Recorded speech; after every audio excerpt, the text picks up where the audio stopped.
Programa de opinión de producción nacional independiente, con elementos de lenguaje, salud, sexo y violencia, apto para todo público.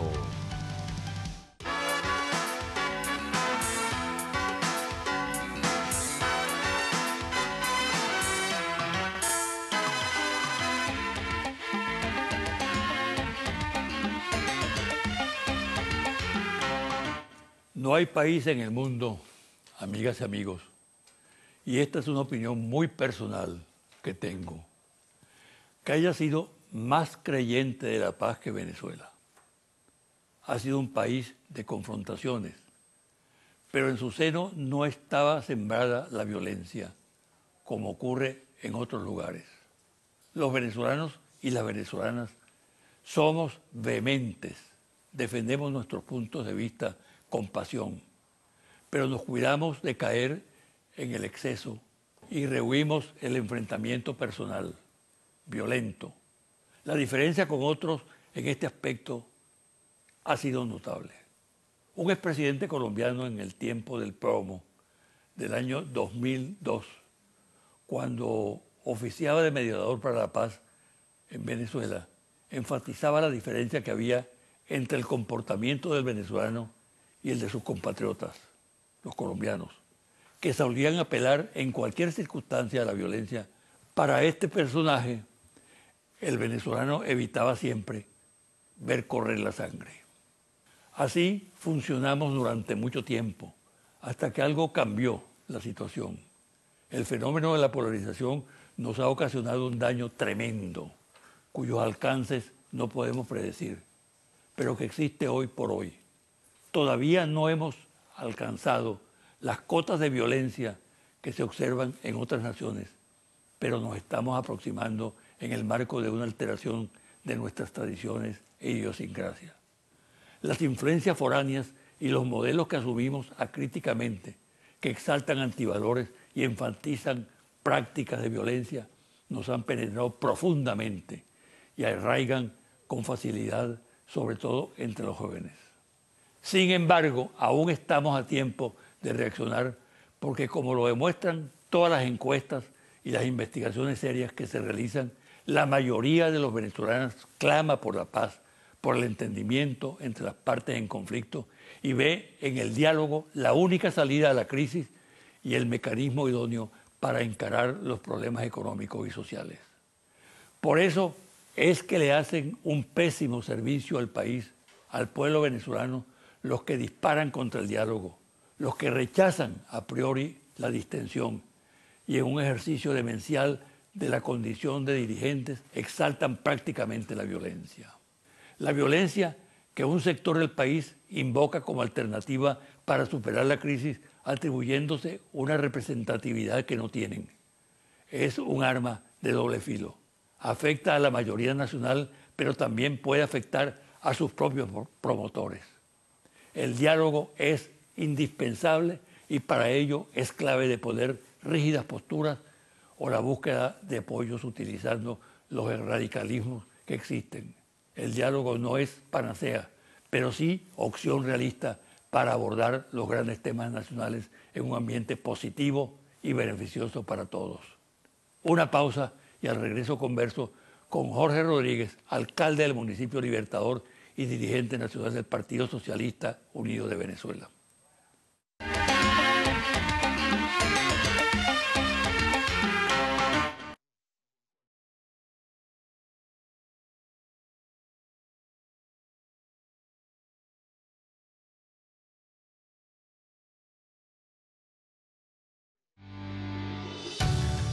Estás viendo José Vicente Hoy.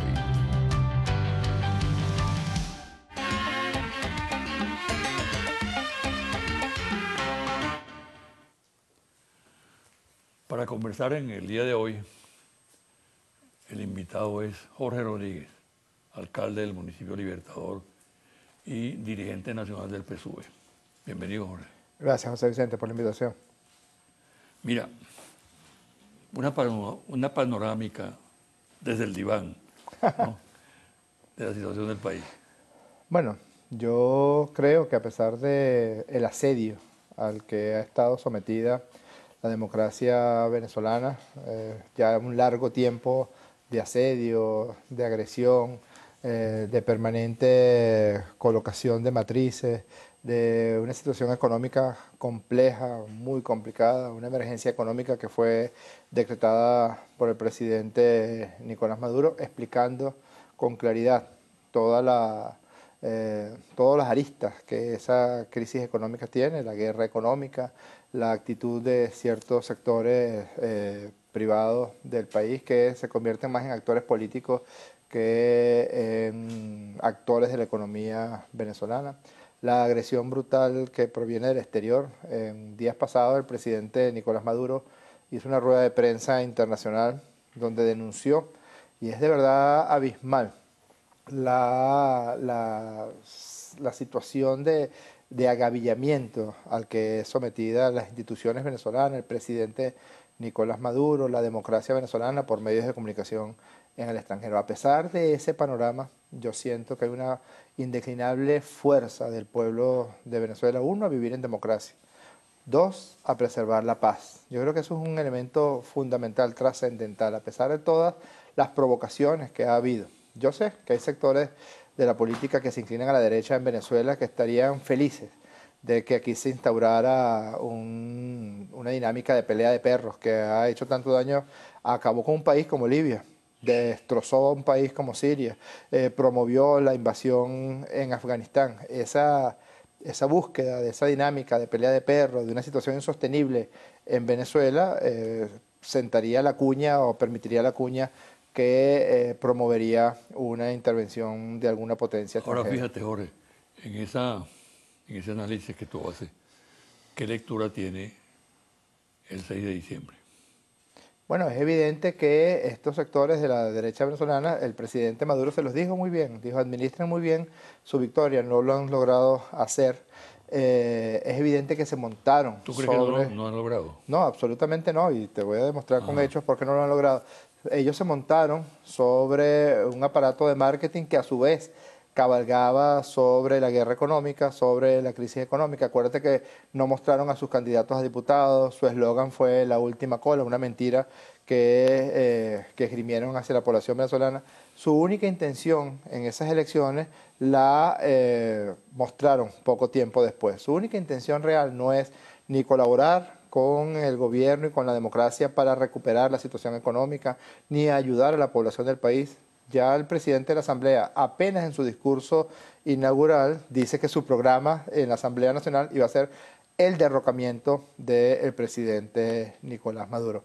No dijeron, vamos a buscar la forma de resolver aquellos asuntos de la economía como lo habían prometido en la campaña electoral, sino que muy por el contrario. Acuérdate que fue el mismo Ramos Alup el que mostró un abanico de opciones para el derrocamiento de Nicolás Maduro, que no eran otra cosa que barnices retóricos, y detrás de ese barniz retórico lo que estaba realmente era la intención de que se perpetrara un golpe de Estado violento o un golpe blando o un golpe parlamentario en contra del gobierno legítimo, que es el gobierno de Nicolás Maduro. Acuérdate que Ramos Alup inmediatamente en el mes de enero dijo, le quedan 6 meses a Nicolás Maduro, este no es un lapso que perime, decía él en su condición de abogado, sino que lo podemos derrocar en febrero, en marzo, en abril, en mayo o en junio. Pues ya estamos cercanos a que llegue el mes de junio y evidentemente y afortunadamente se mantiene el precepto constitucional, se mantiene la democracia venezolana. Esa era la única intención real. Todas las decisiones que han tomado en esa Asamblea Nacional, que se ha desvirtuado a sí misma, porque ha tomado unas decisiones que incluso han generado asombro y alarma en el mundo entero, incluso en esos sectores del mundo que permanentemente agreden a Venezuela. Te pongo un ejemplo, la llamada ley de autoperdón, la ley de amnesia criminal. Es una ley que incluso en países como España, como Estados Unidos de Norteamérica, como Francia, generó asombro y estupor porque decía que se perdonaban actos terroristas, que se perdonaba colocación de explosivos en embajadas. Acuérdate aquellos artefactos explosivos colocados en la Embajada de España y en la Embajada de Colombia, que perdonaba el porte de armas, que perdonaba el tráfico de drogas. Es decir, la verdadera intención de estos sectores que llegaron a la Asamblea Nacional no era en modo alguno lo que está establecido en la Constitución de la colaboración entre todos los poderes públicos, ¿no? La intención era el derrocamiento Ahora, por la vía que sea del presidente Maduro. Eso que tú señalas ha tenido alguna repercusión en la seno de la opinión pública.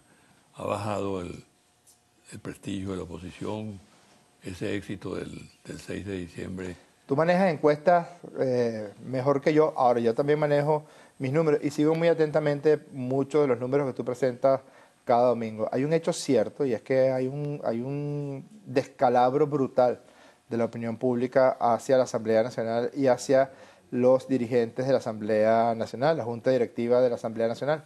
La mentira tiene patas cortas, José Vicente. Ellos dijeron que era la última cola, dijeron que ellos iban en un proceso de arreglar el país. Muy por el contrario, ellos saben que si se logran cumplir sus planes, el país no podría estar sino peor, porque entre sus planes está que se genere una situación de violencia, una situación de insostenibilidad.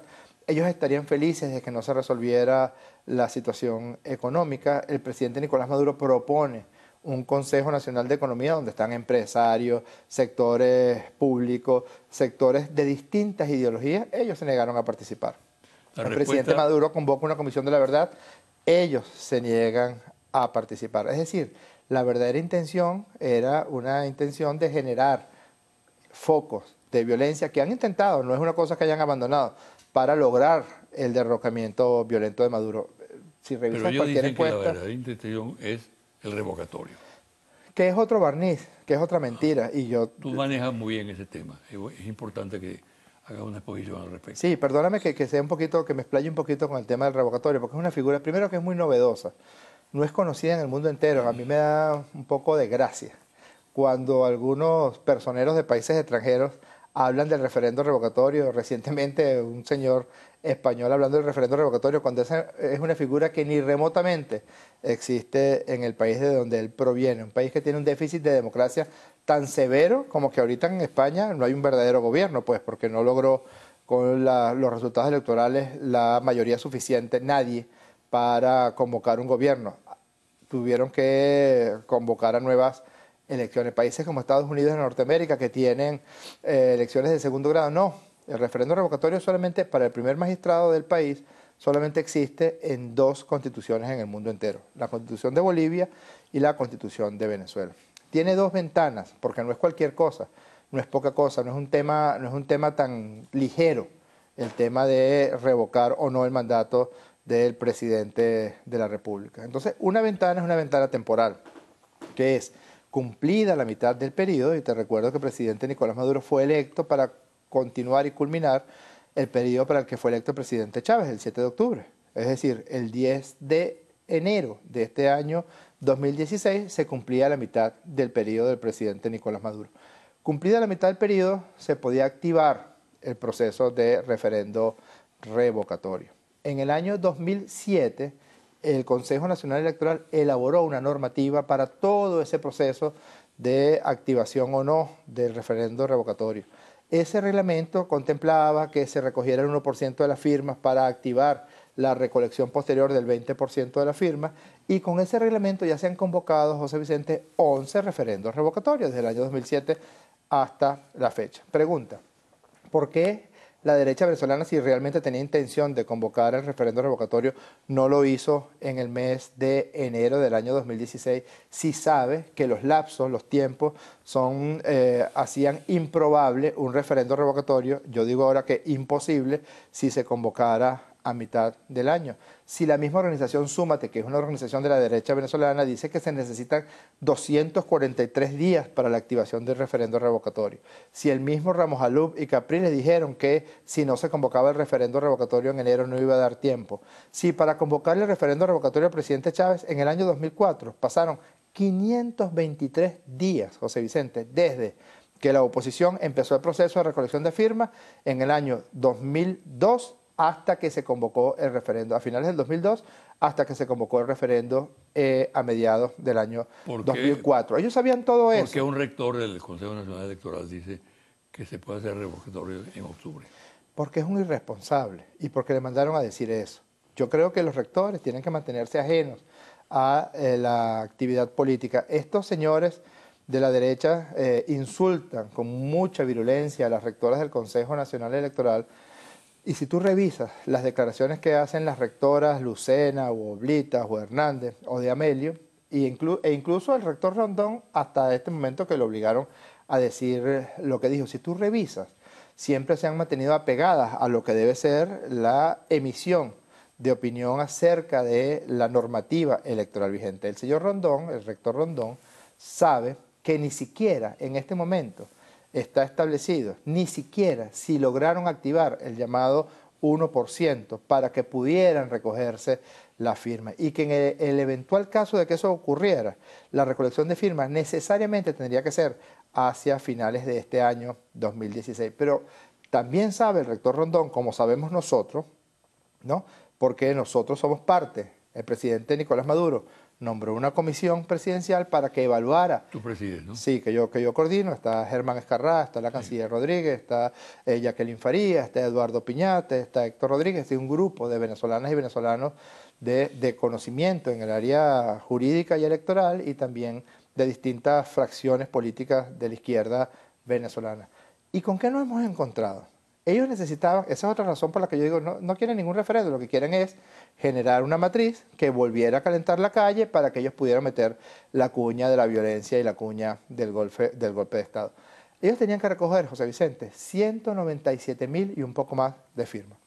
Esas son firmas que se recogen en un día. Nosotros hemos logrado cuando el revocatorio, cuando el decreto infame de Barack Hussein Obama, nosotros llegamos a recoger entre 700 y 800.000 firmas diarias. Ellos hubieran podido recoger esas 200.000 firmas en un día. Tenían 30 días para hacerlo. ¿Pero qué hicieron? Mintieron, como siempre hacen. Salió el señor Ramos Alup a decir 3 millones de firmas. Después salió el señor Capriles Radonsky a decir 2.650.000 firmas. Después yo escuché una barbaridad que no pensaba jamás escuchar en la historia de este país, y fue que el señor Capriles dijo que de las 2.650.000 firmas habían desechado 800.000, imagínate tú, algún opositor que firmó, bueno, 800.000 supuestamente, de ellos fueron desechados por el señor Capriles. Y ellos presentan 1.857.000 firmas. Y aquí hay una frase muy importante de Capriles y Ramos Alup. Dijeron, estas son las firmas debidamente auditadas.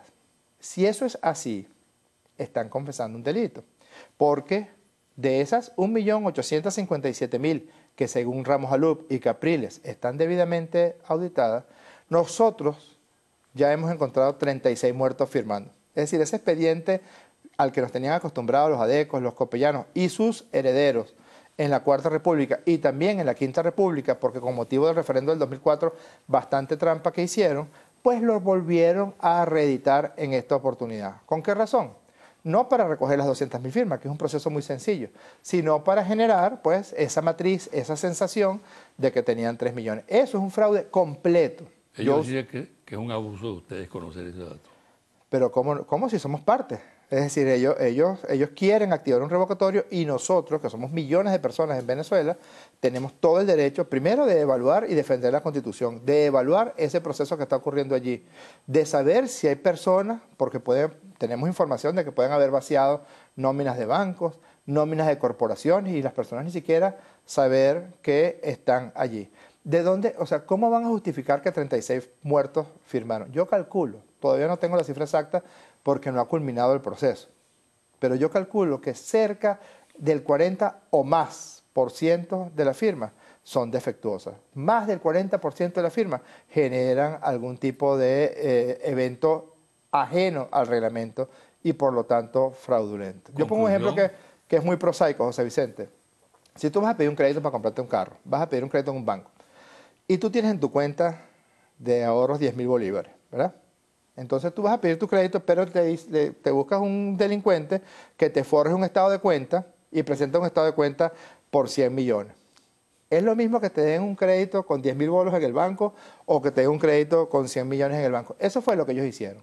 Para generar toda esa matriz que generaron, toda esa mentira, inventaron que tenían 3 millones de firmas y para poder hacer eso pusieron a los muertos a firmar, volvieron a recurrir a las firmas planas, volvieron a poner personas que no están inscritas en el registro electoral. Es decir, todo ese acto es un acto completamente fraudulento. Es un acto que ellos ensuciaron buscando la manera de generar esta matriz. Conclusión, no hay revocatorio este año.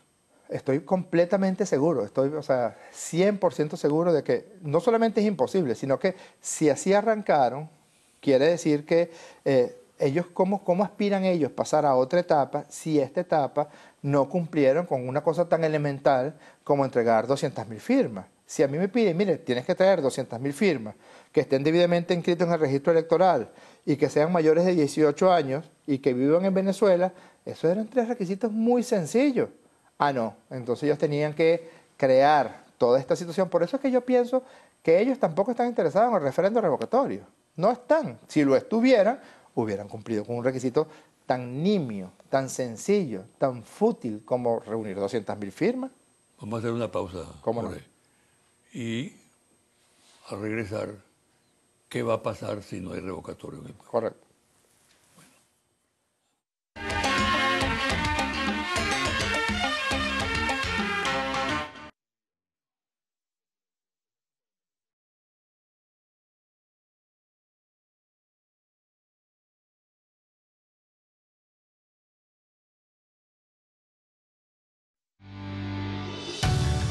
Estás viendo José Vicente Hoy.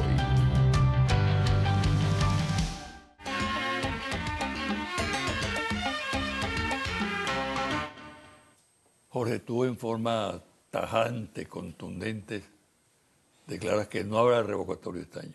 ¿Qué va a pasar entonces? Irreal, y además afirmo que no hay un verdadero interés. Lo digo sobre todo a estos sectores de la población que votan por la oposición, que no sucumban a los llamados a la violencia que han venido haciendo, no es que van a hacer, que han venido haciendo los directivos de la derecha venezolana, Henry Ramos Alud. Cada vez que Ramos Alud declara o hace un discurso, lo hace con una virulencia de convocatoria e incitación a la violencia de la población. No es poca cosa afirmar, como va a ser así, se va a demostrar. Imagínate tú, José Vicente, que de eso que ellos entregaron, imagínate tú que 1 de cada 2 firmas es chimba. Imagínate tú qué valor legal, jurídico, administrativo tiene eso. Una de cada 2 firmas. Casi 1 de cada 2 firmas es chimba, y ellos lo sabían. Porque si el señor Capriles afirmó, como lo afirmó, es público y notorio, hay decenas de videos, que las firmas habían sido auditadas, ¿cierto? Si las firmas fueron auditadas y esos 36 muertos, si ellos desecharon 800.000 firmas porque no habían sido auditadas, ¿cómo se le colaron 36 muertos firmando allí? Capriles dijo la barbaridad de que nosotros habíamos mandado a los chavistas, o sea, ese tipo de sandeces que nadie le puede creer, ni siquiera sus más cercanos seguidores, porque bueno, como te decía antes, la mentira tiene patas cortas. Ellos no tienen ningún interés. Si hubieran tenido interés en un referendo revocatorio, hubieran convocado, hubieran tratado de activar desde el mismo 11 de enero del año 2016, porque esa ventana temporal es muy precisa en la Constitución, cumplida la mitad del periodo y 1 año después ya el referendo revocatorio, digamos, pierde la eficiencia que busca el que tiene cuántas etapas. La primera que está en el reglamento es esta, que la encochinaron por completo. La segunda, el 20%. Justamente, el 20%, y después el proceso de convocatoria a un evento electoral. Claro. Pero fíjate que si esta etapa, que era una etapa muy sencilla, muy fácil de realizar, la realizan de esta manera, poniendo otra vez a los muertos a firmar, las huellas planas, las firmas planas, personas que no están inscritas en el registro electoral, colocaron personas que seguramente ni saben que están en esas listas, por eso va a venir un periodo donde cualquier ciudadano pueda consultarse y decir, mira, si yo estoy allí y yo no firmé, yo espero que me saquen de esa lista porque yo no tuve esa expresión de voluntad, porque además, para este proceso de referendo no es una votación, el voto es secreto, pero la convocatoria de referendo, la activación es a través de manifestaciones de voluntad, y eso es algo público. ¿Qué creo yo? Yo creo que se les va a desinflar, yo creo que se va a desinflar toda esta patraña que han montado. Pero para un sector, la alternativa sería el golpe.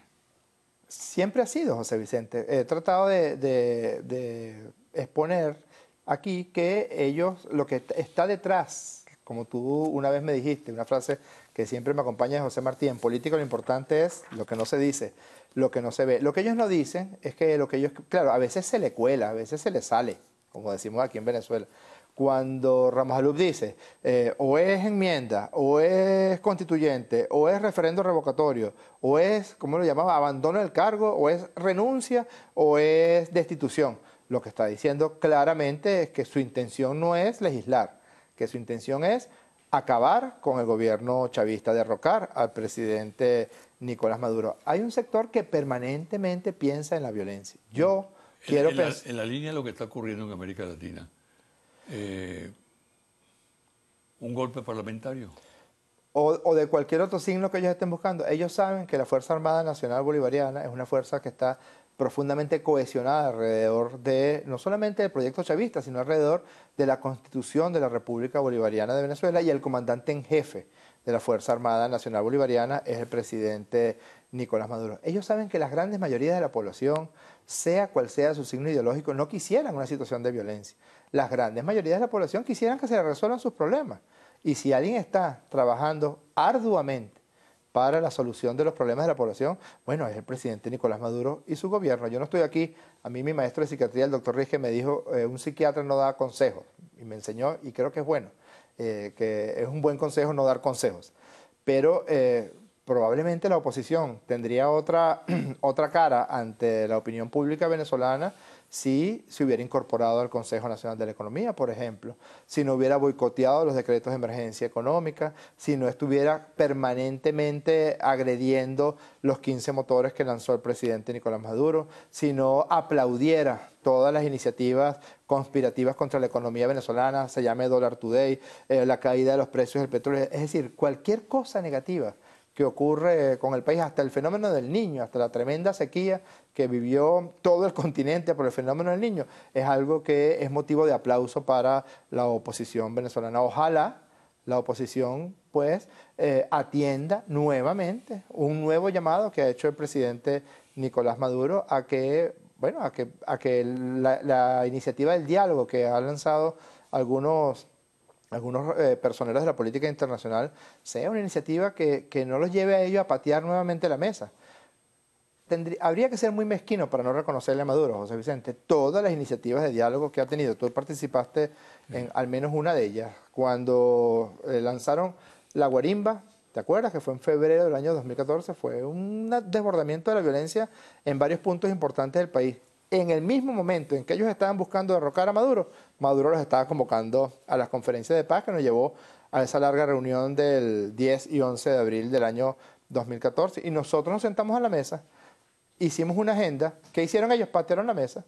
Patearon la mesa porque, bueno, porque los sectores violentos de la oposición chantajearon a aquellos que querían quedarse en la discusión. Antes intentan por todos los medios derrocar a Maduro. Capriles llama a la violencia y Maduro los convoca. Después de que ganamos una elección, imagínate tú, ganamos el 75% de las alcaldías. ¿Qué hizo Maduro? No lo que dijo Ramos Alup, te voy a derrocar, Maduro. Maduro no dijo, hay que acabar con la oposición venezolana. No, los convocó el 16 de diciembre del año 2013. ¿Qué hicieron ellos? Mes y medio después, estaban perpetrando la llamada salida, la violencia que costó 43 muertos en Venezuela. Yo quiero insistir en que la mejor estrategia para todos es la paz. Y aquí hay una constitución. Tú me preguntabas, ¿qué pasa si no hay referendo revocatorio? Pues desde el punto de vista constitucional, nada, porque el referendo es una opción, como lo ha dicho el presidente Nicolás Maduro, y desde el punto de vista jurídico tiene ese valor. Es decir, nosotros los venezolanos tenemos varias opciones de consulta: referendos revocatorios, referendos consultivos, enmiendas constitucionales, referendos abrogatorios. Aquí lo único que es obligatorio es que cada 6 años tenemos que elegir presidente constitucional de la República y cada 5 años Asamblea Nacional. Está bien lo que dice Jorge, pero no se puede negar que hay un caldo de cultivo muy serio, de angustia, de preocupación de la colectividad, de desesperación. La crisis es muy intensa, el problema de los alimentos, de la medicina, todo eso que tú conoces perfectamente, ¿no? Sí. Eso no puede determinar situaciones especiales de violencia, Yo estoy perfectamente consciente de que la oposición quisiera cabalgar y ha generado situaciones, ha tratado de dirigir situaciones que generen violencia en unas poblaciones del país. Yo estoy seguro que vamos a salir de esta situación de crisis. Yo estoy seguro que estamos bien encaminados en el proceso de atender esta situación de crisis. No es poca cosa, José Vicente, que nuestro principal producto de exportación haya caído su precio desde $150 y llegó a estar a 21, 20, hasta $19 el barril, y aún así no se cerró ni una escuela, no se despidió ni un trabajador, no se cerró ningún módulo barrio adentro. Si tenemos una situación concreta, que es una situación odiosa con respecto al abastecimiento de alimentos, a la situación de los medicamentos, pero si alguien está atendiendo esa situación es el gobierno de Nicolás Maduro, haciendo de tripas corazón y haciendo verdaderos milagros para conseguir los recursos que nos permitan pues la importación y la producción nacional de los alimentos y también la producción de medicamentos y la importación de los mismos. Haciendo tripas de corazón y, como tú bien dices, alguna cosa sé de los milagros que ha habido que hacer para poder atender las necesidades de toda la población. Ahora, hay personas que piensan que hay un nivel de provocación que va aumentando día tras día, ¿no? ¿De parte de quién? De parte de la oposición, o de sectores de la oposición, para no generalizar, ¿no? Sectores que están convencidos de que eso que tú dijiste, que no va a haber revocatorio, por una parte, y por otra que tienen una situación muy difícil para organizar, para preparar un golpe de Estado al estilo tradicional, ¿no? Entonces, ¿cuál es la...? El Estado está siendo desafiado. Sí. ¿No? Abiertamente. Sí. Nunca se había visto un desafío a un gobierno y al Estado como en estas circunstancias.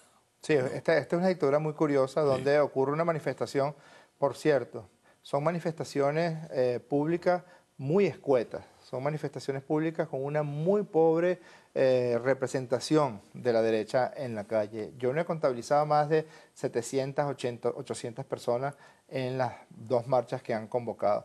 Y la información que teníamos es que ellos estaban buscando ávidamente, lo digo de esa forma tan terrible, tan trágica, pero ávidamente están buscando que ocurra un desenlace fatal, que ocurra un fallecido, para poder montarse sobre ese fallecido en un expediente tipo 11 de abril, porque además ellos confían mucho en la fuerza que tienen las corporaciones mediáticas internacionales y su cartelización. Ellos confían mucho en que ellos pueden golpear salvajemente a una joven mujer policía como lo hicieron, y después decir que no, que eso no había ocurrido, que la represión fue más bien del gobierno hacia los manifestantes opositores. Venezuela es el único gobierno del mundo, democrático o no, donde en una manifestación, como tú bien dices, los que salen golpeados son los policías.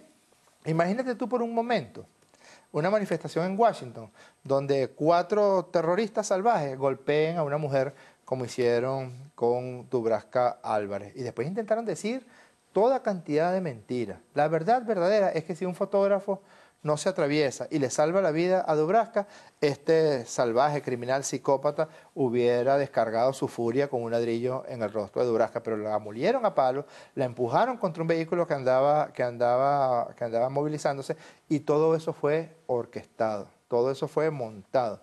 Ya lo sabíamos, por eso le dijimos, usted es muy peligroso que estos sectores violentos, no la oposición, en Venezuela está garantizado el libre tránsito. Estos sectores violentos que están buscando una situación de provocación y desbordamiento de la violencia lleguen al centro de la ciudad. Y los hechos demostraron que teníamos razón. Parece haber otro elemento de por medio que los exaspera, y es que las manifestaciones del chavismo son multitudinarias. Así es. Y en el marco de un fervor muy grande, ¿no?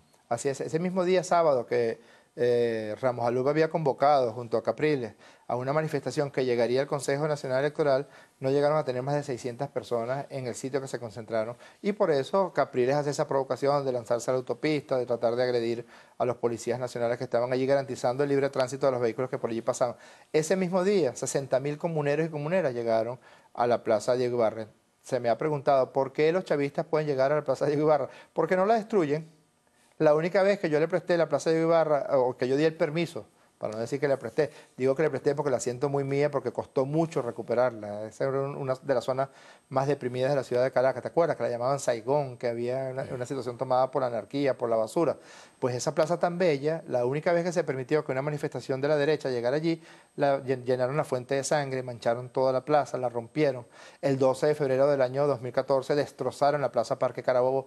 Imagínate, en 100 días recuperamos la Plaza Parque Carabobo. ¿Qué pasaría si entonces vuelve a haber una manifestación de la derecha para que lleguen allí a destruirla, a destrozarla? Es una situación que nosotros estamos obligados a preservar la paz del municipio también. Y el presidente Maduro está obligado a preservar la paz de la República. Mira, Jorge, ¿qué peso tiene la injerencia extranjera en esta situación? Yo creo que la verdadera tragedia de la derecha venezolana es que no se gobierna sola. Es decir, la derecha no puede tomar una decisión, ponte tú, ante una circunstancia eventual de convocatoria a una discusión, a una conversación. El presidente Nicolás Maduro fue el 10 de enero a la Asamblea Nacional a rendir su informe y allí tendió la mano para un proceso donde, respetando todos la Constitución, pudiéramos, en el marco del respeto a los poderes públicos, pues generar una situación de atender, arrimar el hombro, como decimos en Venezuela, la situación económica. Pero ellos no se gobiernan solos. Ellos consultaron a quienes siempre le consultan y también hay desesperación en esos centros imperiales que los gobiernan porque pareciera que a quien se le está acabando el tiempo son a aquellos personeros en el gobierno de los Estados Unidos de Norteamérica que, bueno, que ven ya finito su periodo en el periodo presidencial que está por terminar en los Estados Unidos de Norteamérica. Lamentablemente esta oposición no está en capacidad de decir, mire, por ejemplo, yo puedo ser de oposición, pero yo no estoy de acuerdo en que haya un decreto como el que firmó Barack Hussein Obama. Recientemente salió, yo me quedé asombrado con eso, el presidente paramilitar peligrosísimo, Álvaro Uribe, diciendo que una tropa militar extranjera debía invadir Venezuela para cuidar a estos angelitos de la oposición venezolana, de la derecha venezolana, y ni una sola voz, ni un solo diputado, ni un solo dirigente de la llamada mesa de la unidad salió a decir, mire, señor Uribe, por favor, eso es muy grave lo que usted está diciendo, usted está amenazando con una invasión militar a Venezuela. Incluso hicimos una entrevista en el programa del Diván, como tú lo llamas, a un diputado de la derecha del Estado Táchira y dijo, no, yo estoy de acuerdo, sí, Álvaro Uribe es pana mío. Mira, Jorge, un mensaje, no un consejo de psiquiatra, ¿no?, al país. Yo creo en que tenemos que insistir en la paz. Yo creo que el momento y la situación que vive Venezuela implica la necesidad de que todos arrimemos el hombro para ayudar, para resolver. Yo estoy seguro que vamos a salir. ¿Puede haber interlocutores en el sector de oposición? Ojalá los hubiera. Nosotros de forma ardua los hemos buscado.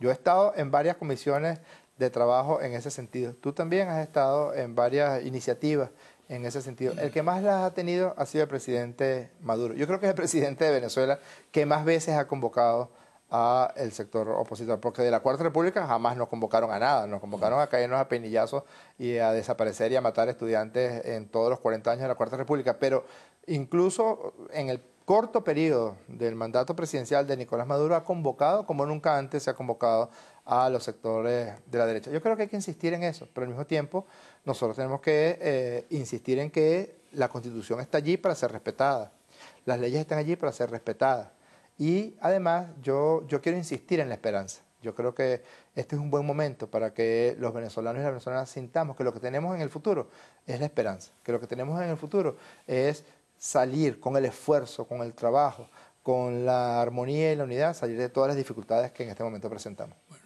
muchas gracias. Gracias a ti, José Vicente. Y mucha suerte. Gracias. Una pausa y al regresar los confidenciales.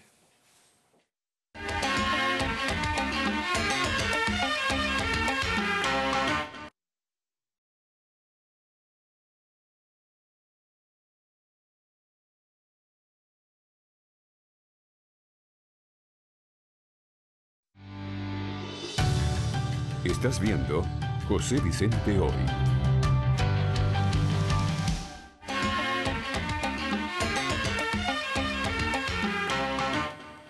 Y ahora, los confidenciales. El viaje del cardenal canciller del Vaticano a Venezuela no tenía como finalidad especial auspiciar el diálogo en el país, sino asistir a un acto de la liturgia de la Iglesia Católica en el estado Táchira.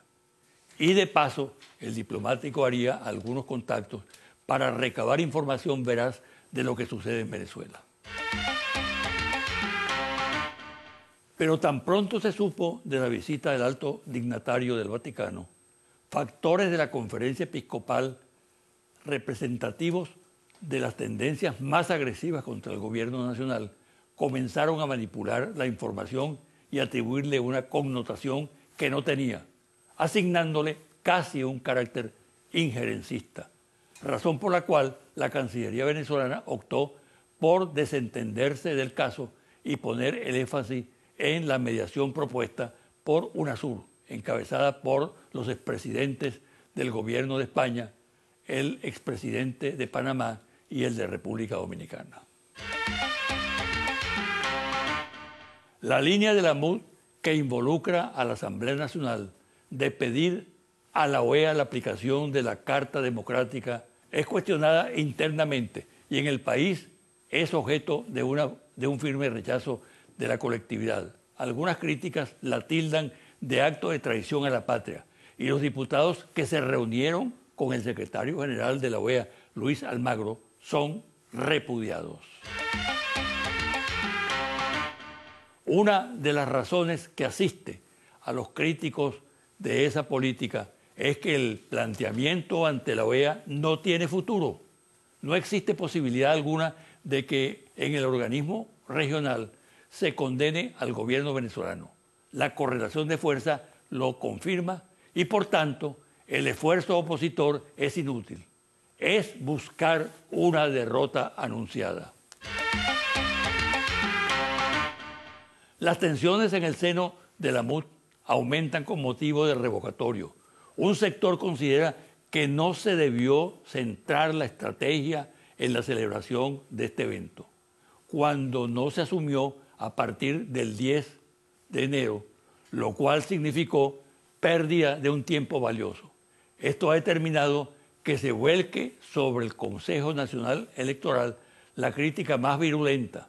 Esta posición extrema parece haber desatado los demonios en la oposición y dirigentes como María Corina Machado plantean proponer la destitución de todos los rectores del organismo electoral y sustituirlos por nuevos mediante un acto de la Asamblea Nacional, verdaderamente insólito. Como comienza a haber conciencia de que los números no dan para el revocatorio, aparentemente no hay salida. Sobre todo, cuenta mucho la promesa de Ramos Ayub en la instalación de la Asamblea Nacional, en el sentido de que Maduro sería desalojado de la presidencia en un lapso de 6 meses, que vence precisamente el próximo 6 de julio. La situación se complica aún más por la disputa que existe por el liderazgo y la vocería opositora. Se tensa la relación Ramos Ayub-Capriles, crece la reserva entre Borges y Capriles, y la actividad que realiza el coordinador de la MUD, Chuo Torrealba, es cuestionada al señalársele que el fracaso de las movilizaciones de calle se debe a la incapacidad de este. El clima que existe es comparable al que precedió la salida de Aveledo del cargo. Hay otra consideración que tiene mucho peso en lo que se discute en la MUD.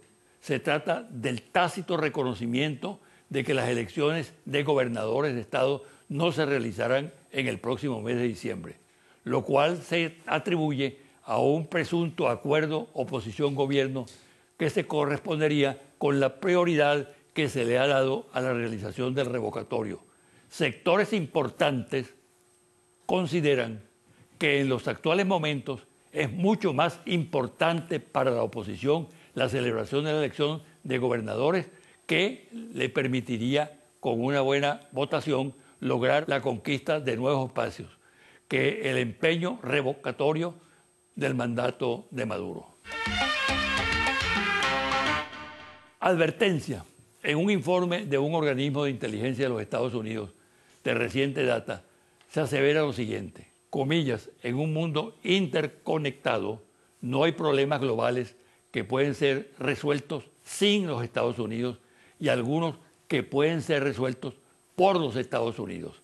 Solamente el liderazgo de los Estados Unidos sigue siendo esencial para movilizar la acción colectiva, para hacer frente a los riesgos globales y aprovechar estrategias y oportunidades. Nuestros socios y aliados más cercanos seguirán siendo la piedra angular de nuestro compromiso internacional. Esto dice ese documento que comento. Confidencial al cierre, Monitor País, Interlace, reporte ejecutivo, ficha técnica, 1.580 entrevistas directas en hogares en todo el país, del 10 al 18 de mayo de 2016. Resultados. ¿Qué piensan los venezolanos acerca del diálogo para resolver los problemas económicos? ¿Con quién cree usted que es más importante que el gobierno dialogue y establezca acuerdos para resolver los actuales problemas económicos del país? ¿Con los dirigentes de la oposición o con los empresarios? Con los empresarios, 75%. Con la oposición, 22%. No sabe, no contesta, 3%. Y entre los empresarios y la Asamblea Nacional, ¿con quién cree usted que es más importante que el gobierno dialogue? Con los empresarios, 45%. Con la Asamblea Nacional, 53%. No sabe, no contesta, 2%. Y entre los sindicatos y la oposición, ¿con quién cree usted que es más importante que el gobierno dialogue para resolver los actuales problemas económicos del país? Con los sindicatos, 41%. Con la oposición, 54%. No sabe, no contesta, 5%. Hasta aquí el programa de hoy. Me despido hasta el próximo domingo a las 9 de la mañana por este su canal Televen.